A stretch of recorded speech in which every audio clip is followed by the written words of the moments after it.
बड़ा दावा। आपको बता दें कि हमास के बड़े आतंकवादी को मारने का दावा किया गया है। हमास आतंकी मुराद अबू मुराद को मारने का दावा हुआ है और हमास की हवाई सेना का चीफ अबू मुराद था। तो देखिए, हमास के 230 आतंकियों को पकड़ने का दावा किया गया है।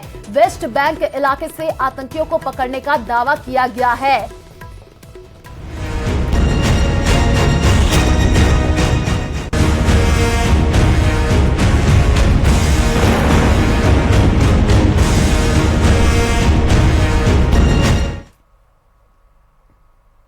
तो टाइम्स ऑफ इजराइल की रिपोर्ट के मुताबिक इजरायली सुरक्षा बलों ने हमास के आतंकी प्रमुख मोहम्मद दैफ के पिता के घर पर बमबारी की है। साल 2014 में इजरायली हमले में ही मोहम्मद दैफ की बीवी और बेटा बेटी मारे गए थे, लेकिन 7 बार मोसाद की हत्या की कोशिश के बावजूद मोहम्मद दैफ खुद को बचाने में अब तक कामयाब रहा है। देखिए रिपोर्ट।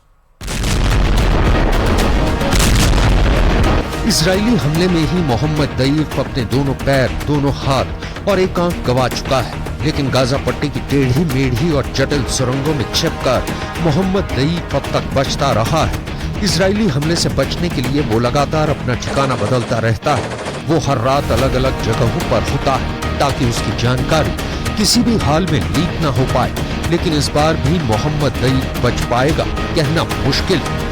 इसकी तस्दीक करता है इजराइल का गाजा पट्टी मिट्टी में मिला देने वाले लगातार हमले।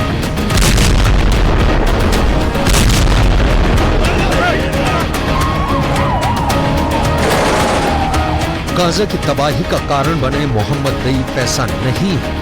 पहले इजरायली बलों के हत्थे नहीं चढ़ा, लेकिन वो बच निकला। उसके बारे में इंटरनेट पर जो जानकारी उपलब्ध है उसके मुताबिक मोहम्मद दैफ का जन्म 1965 में एक शरणार्थी शिविर में हुआ था और बाद में उसने अपना नाम मोहम्मद दैफ इब्राहिम अल मसरी से बदलकर मोहम्मद दैफ रख लिया था, जिसका अरबी में अर्थ अतिथि होता है, जो उसके लगातार बदलते ठिकाने वाली पहचान को दिखाता है। मोहम्मद दैफ पढ़ा लिखा है, लेकिन पढ़ाई के दौरान ही उसने हमास ज्वाइन कर लिया और अपनी बम बनाने की कला से हमास की मिलिट्री विंग का मुखिया बन गया। मोहम्मद दैफ का इस वक्त मुख्य काम रणनीति बनाना है। मोहम्मद दैफ जैसे हजारों फिलिस्तीनी हमास के आतंकी बन गए, क्योंकि उन्हें इजराइल से बदला चाहिए। इसी का फायदा गाजा के आतंकी आकाओं ने उठाया। मोहम्मद दैफ ने इजराइल के खिलाफ हमले को जिस अल अक्सा मस्जिद के नाम पर अल अक्सा स्टॉर्म नाम दिया, वहां की घटना आपको याद हो तो इजराइल की फोर्स सुरक्षा का हवाला देकर अल अक्सा मस्जिद में एंटर हुई। अल अक्सा मस्जिद मक्का और मदीना के बाद इस्लाम की तीसरी सबसे पवित्र मस्जिद मानी जाती है। इस हमले की दुनिया के सारे मुस्लिम देशों ने निंदा की थी। मोहम्मद दैफ ने उसी दिन इजराइल की सड़कों पर लाशें बिछा देने की कसम खाई और हमले की तैयारी भी उसी दिन से शुरू हो गई थी, लेकिन मौका अब मिला और जब मिला तो मोहम्मद दैफ के आतंकवादियों ने इजराइल में घुसकर इजरायलियों का सीना चीर लिया। मोहम्मद दैफ ने बहुत चालाकी से अल अक्सा मस्जिद में यहूदी देश इजराइल के सुरक्षा बलों की एंट्री के खिलाफ मुस्लिम युवकों को भड़काया, देश के भीतर आतंकवादी तैयार की और देश के बाहर मजहब के नाम पर एक होने की अपील करी।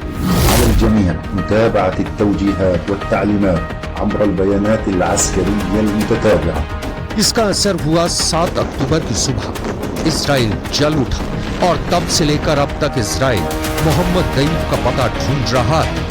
इस्माइल हनिया, याहिया सिनवार और मोहम्मद दैफ, ये 3 आतंकियों को इजराइल नहीं छोड़ने वाला। बेंजामिन नेतन्याहू कह चुके हैं कि हमास को मिटाने में वक्त लगेगा, लेकिन गाजा पट्टी में इनका नामो निशान तक नहीं बचेगा। अब देखना ये है कि हमास की मिलिट्री विंग का प्रमुख मोहम्मद दैफ कब तक छिपेगा, कहां छुपेगा, जब पूरा का पूरा गाजा ही जमीन के नीचे दफन कर देने की इजराइल ने कसम खाई है। मोहम्मद दैफ हो या उसके द्वारा पाले हुए दूसरे आतंकवादी, इजराइल किसी को भी छोड़ने वाला नहीं, क्योंकि पानी सिर से ऊपर उठ चुका है। एक बात क्लियर है कि मोहम्मद दैफ कहीं न कहीं गाजा पट्टी में ही छुपा हुआ है, लेकिन अब तक इजराइल के हमले से दूर है। तो इजरायली सेना ने गाजा में रहने वाले 10 लाख नागरिकों को वहां से 24 घंटे हटने का अल्टीमेटम दे दिया है और दूसरी तरफ दुनिया भर से इजरायली नागरिक हमास के खिलाफ जंग लड़ने के लिए वतन वापस पहुंच रहे हैं। सिर्फ इजरायली नागरिक ही नहीं बल्कि इजरायल के फिल्म स्टार्स भी आतंक के खिलाफ इजरायल के इस युद्ध में हिस्सा लेने के लिए सेना में शामिल हो चुके हैं। देखिए रिपोर्ट।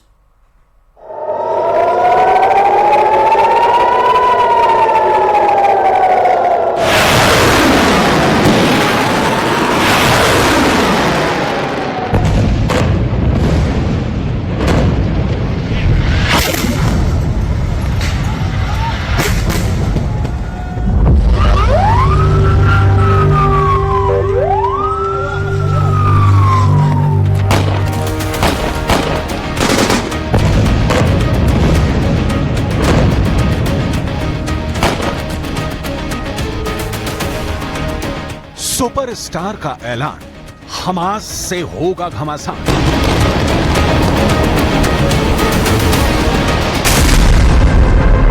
कॉल ऑफ ड्यूटी, हजारों इजरायली वापस लौटे। हमास से लेगा लोहा रियल लाइफ हीरो।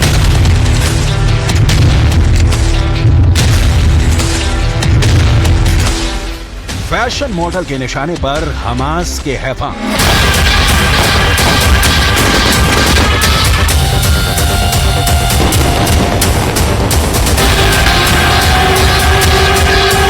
हमास और इजरायल के बीच पिछले 7 दिनों से जंग जारी है और 7 अक्टूबर से लेकर अब तक जंग के दौरान इजरायल हमास के सैकड़ों ठिकाने तबाह कर चुका है। लेकिन 7 अक्टूबर को जो हुआ उसके बाद पूरी दुनिया ने देखा कि राष्ट्रभक्ति की भावना क्या होती है।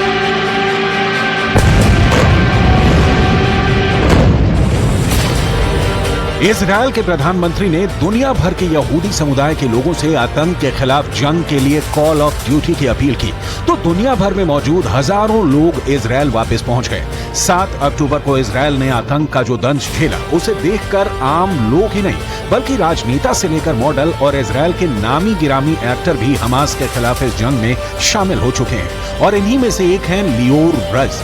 पूरी दुनिया लियोर को एक स्ट्रीमिंग प्लेटफॉर्म की सुपरहिट सीरीज फौदा में बतौर डेरॉन की भूमिका में देख चुके हैं। अब आप खुद लियोर रज का इंस्टाग्राम पर पोस्ट किया ये वीडियो देखिए, जिसमें वो अपने साथी के साथ योहानन प्लेत्सनर के साथ हमास के एक रॉकेट अटैक के दौरान फंसे हुए हैं। देश की खातिर लियोर रज अपनी ऐशो आराम की जिंदगी को छोड़कर अब जंग के मैदान में कूद चुके हैं। उन्होंने अपने सोशल मीडिया हैंडल पर एक वीडियो शेयर करते हुए जानकारी दी थी कि हमास के खिलाफ युद्ध में अपने देशवासियों की मदद के लिए वो volunteer group brother in arms में शामिल हो गए हैं। उन्होंने साउथ इजरायल से ये वीडियो शेयर किया था जहां उन्हें 2 परिवारों को निकालने के लिए स्तेरोत शहर भेजा गया था।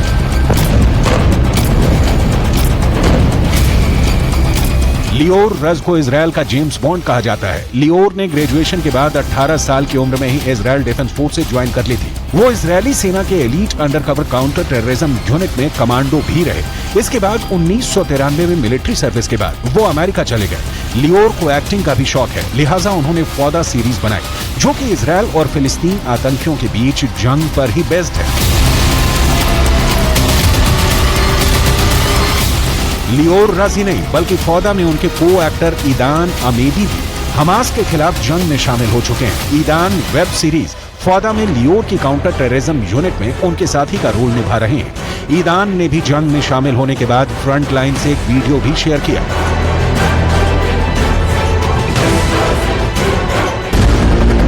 लियोर रज और ईदान की तरह ही वेब सीरीज फौदा के एक और कलाकार जकी हालेवी भी इजरायली सेना की रिजर्व यूनिट में शामिल हो चुके हैं। उन्होंने भी यूनिट के साथ अपनी एक तस्वीर शेयर की है। इस पोस्ट में लिखा है कि हालेवी ने मागोव पुलिस यूनिट के साथ इजरायल के लॉर्ड शहर में अरब माफिया के घरों पर रेड भी की। जिस तरह हमास के खिलाफ जंग में इजरायल के आम लोगों से लेकर नेता, अभिनेता और फैशन मॉडल शामिल हो चुके हैं, उसे देखकर लगता है कि 7 अक्टूबर के जख्म के बावजूद इजरायली सेना और नागरिकों का जोश बहुत हाई है।